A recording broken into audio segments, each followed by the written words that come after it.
Assalamualaikum warahmatullahi wabarakatuh. Perkenalkan, nama saya Galang Alih Bagaskoro dengan NIM 2320113. Di sini saya akan menjelaskan proyek ujian akhir semester mata kuliah Server-Side Programming dengan membuat proyek website menggunakan Django atau implementasi website dengan menggunakan Django Jasmine. Nah, langsung saja saya jalankan programnya. Yang pertama yaitu mengaktifkan environment dengan perintah /mynv / script dengan activate, kita enter, kemudian install Django.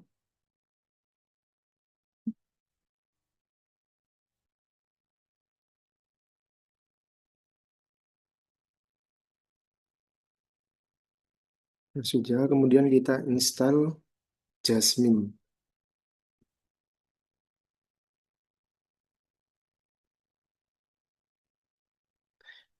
dengan perintah yaitu pip install min-u Django min Jasmine. Nah, jika sudah, kita install Pillow. Kemudian kita masuk folder blog. Ya sudah, kita jalankan servernya dengan perintah py manage.py, kemudian run server.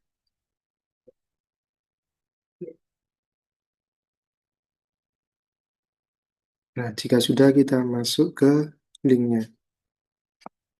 Nah, ini merupakan hasil website project saya yang saya buat menggunakan Django. Di sini menceritakan saya adalah seorang fotografer dan graphic designer. Pada website saya ini di menu kanan ada halaman judul yang bernama galang.studio. Kemudian ada 7 menu yaitu Home, About, Resume, Service, Skill, My Blog, dan Contact.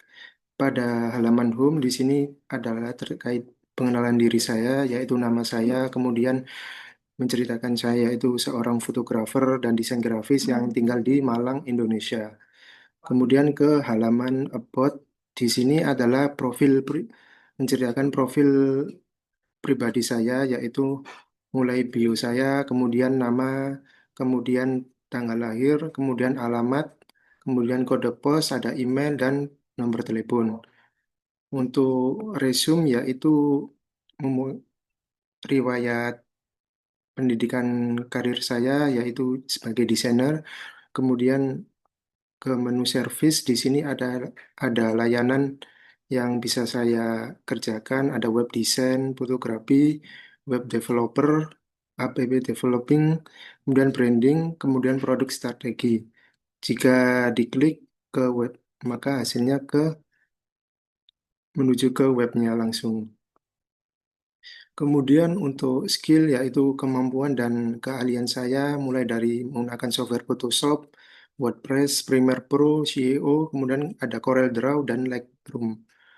Kemudian ke menu My Blog, di sini ada blog saya mengenai tentang fotografi.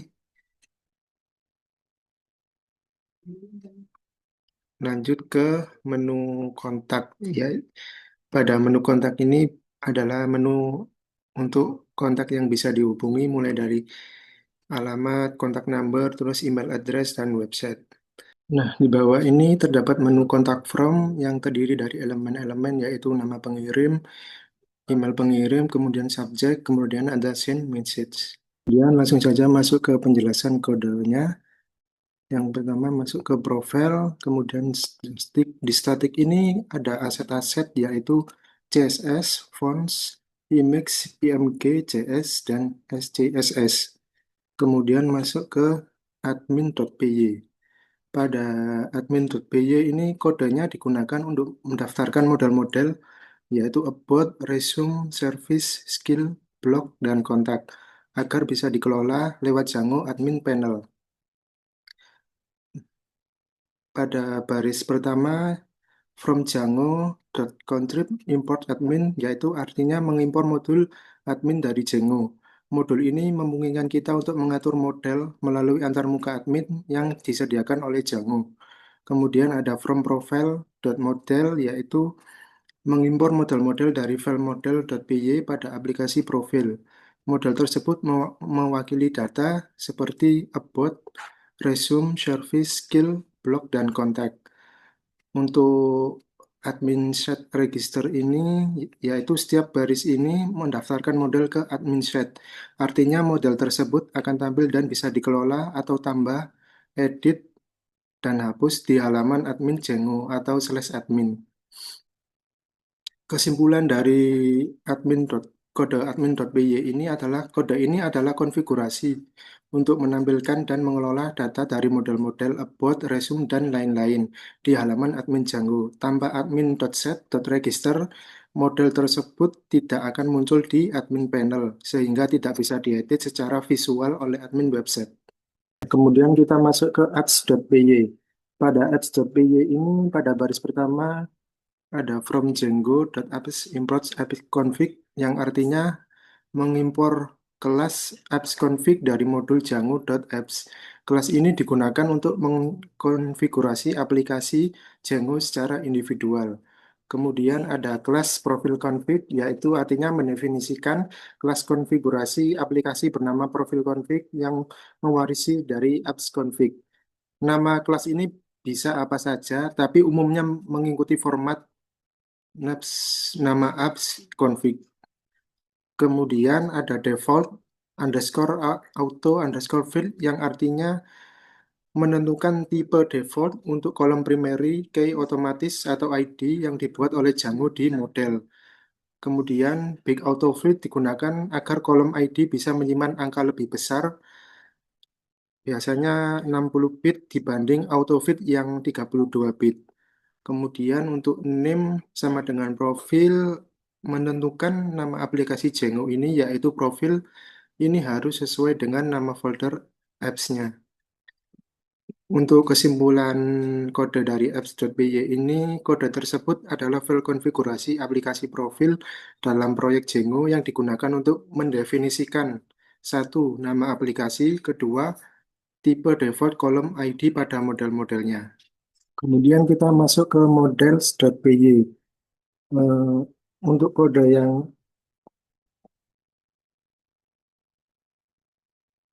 kode yang saya blok ini memiliki beberapa field atau kolom. Yang pertama, dates adalah teks deskripsi panjang. Kemudian kedua, name, nama lengkap, Charvet maksimal 200 karakter. Kemudian ada date birth, merupakan tanggal lahir. Kemudian ada address, alamat lengkap, postal code, kode pos, terus email, kemudian phone. Untuk str memiliki fungsi, yaitu mengembalikan nilai self.name, yang berarti setiap objek dari model ini akan ditampilkan sebagai nama orang tersebut di admin panel atau saat di print. Kemudian masuk ke kelas resume. Model ini menyimpan data riwayat pendidikan atau pekerjaan seseorang. Untuk fieldnya berisi tentang start years, yaitu tahun mulai, kemudian ada end years, tahun selesai, kemudian ada degree, gelar yang diperoleh, kemudian ada university, yaitu nama universitas atau institusi, kemudian experience, pengalaman. Kemudian untuk dev.str return self.university, ini saat objek ditampilkan, misalnya di admin Django, yang ditampilkan adalah nama universitas. Kemudian lanjut ke kelas service. Pada pada kelas service ini menyimpan data layanan atau jasa yang ditawarkan. Kemudian berisi yaitu CSS icon, nama kelas icon CSS, misalnya dari font Awesome.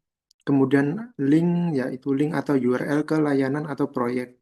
Kemudian title, yaitu judul layanan. Untuk str return self.title ini menjelaskan objek model yang akan ditampilkan sebagai judul layanan. Kemudian masuk ke kelas skill. Model ini biasanya digunakan untuk menyimpan data keterampilan atau skill seseorang. Yang berisi yaitu name, nama skill berupa teks, kemudian ada progress, yaitu nilai progress atau persentase penguasaan skill atau berupa angka integer field. Kemudian untuk def str return self.name biasanya objek skill ditampilkan misalnya di admin panel yang ditampilkan adalah nama skill. Kemudian lanjut ke last block. Pada model ini menyimpan data entry block atau artikel yang diunggah oleh pengguna. Isinya adalah image, gambar untuk di artikel blog akan disimpan di folder media slash. Kemudian ada publish date, yaitu tanggal terbit artikel, kemudian title, judul artikel blog, kemudian ada dates, yaitu deskripsi atau isi artikel. Kemudian untuk devstr ini merupakan saat objek blog yang ditampilkan yang muncul adalah judul artikelnya. Kemudian lanjut ke kelas kontak. Kelas kontak ini memiliki fungsi yaitu untuk menyimpan informasi kontak atau biasanya ditampilkan di halaman kontak me pada website. Kemudian berisi tentang yaitu CSS underscore icon yaitu menyimpan nama kelas icon CSS seperti Fana Wesom atau Bootstrap icon.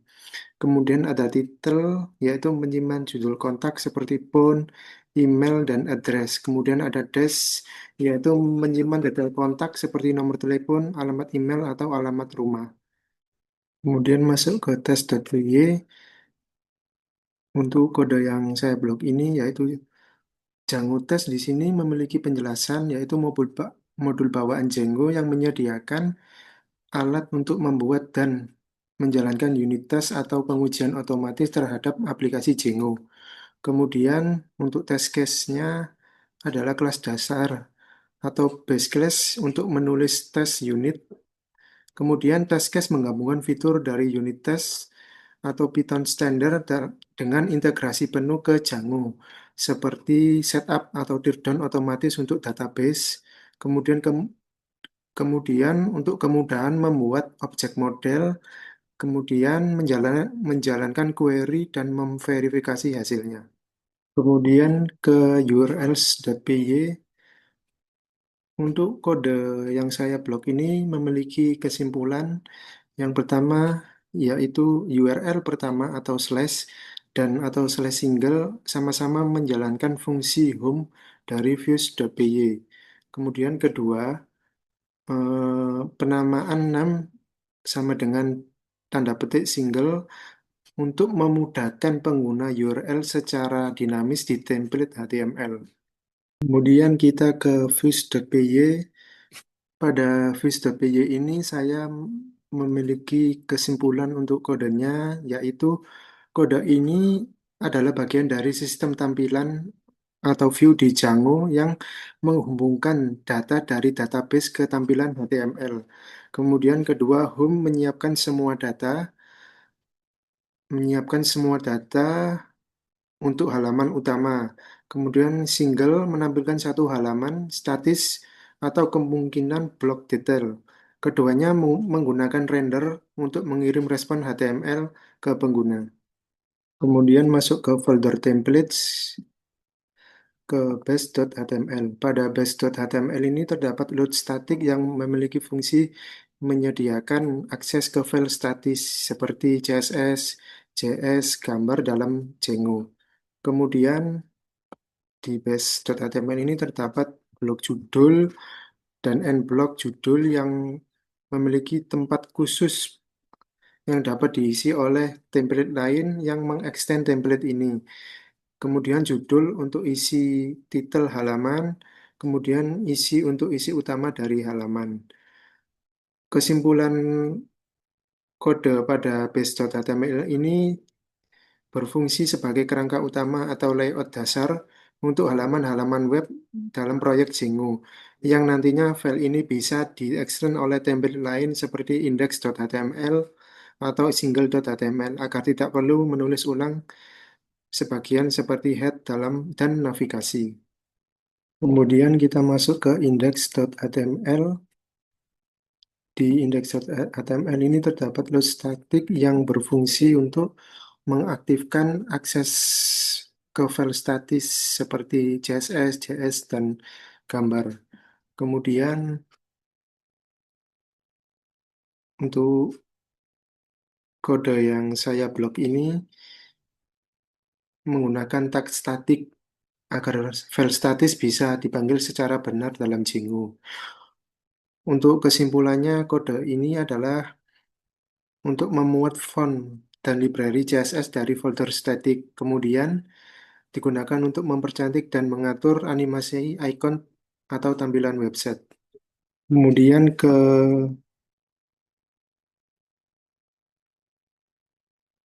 untuk kode yang saya blok ini memiliki kesimpulan yaitu membuat bagian navbar responsif menggunakan bootstrap dan template tambahan. Saat ditampilkan di layar kecil, navbar akan berubah menjadi tombol menu yang bisa diklik untuk menampilkan navigasi seperti berikut, seperti galang.studio ini.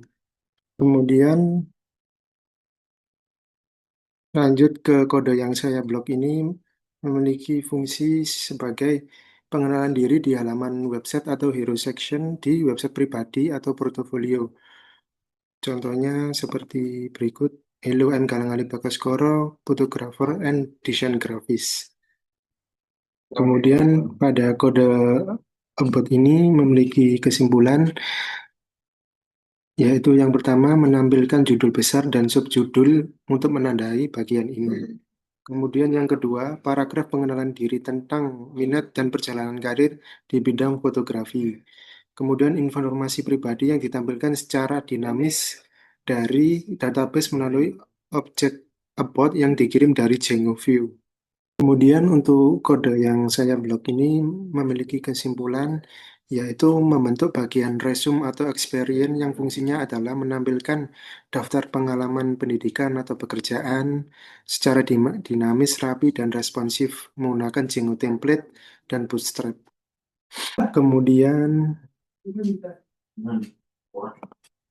lanjut pada kode yang saya blok ini memiliki kesimpulan yaitu kode ini membentuk bagian service dalam website portofolio pribadi.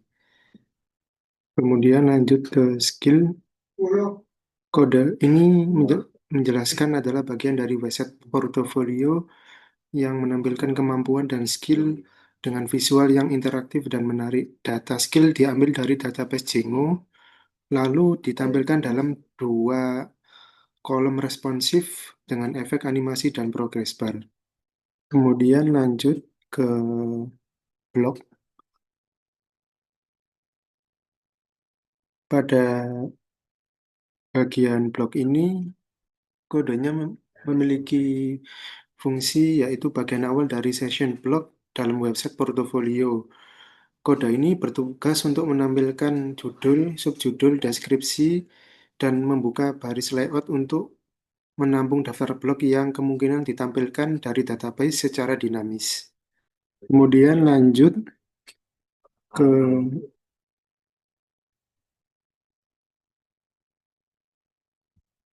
kontak. Pada bagian kode ini adalah bagian awal dari section kontak di halaman portofolio dan kode ini berfungsi sebagai untuk memberikan judul dan deskripsi singkat yang mengajak pengunjung untuk menghubungi pemilik website.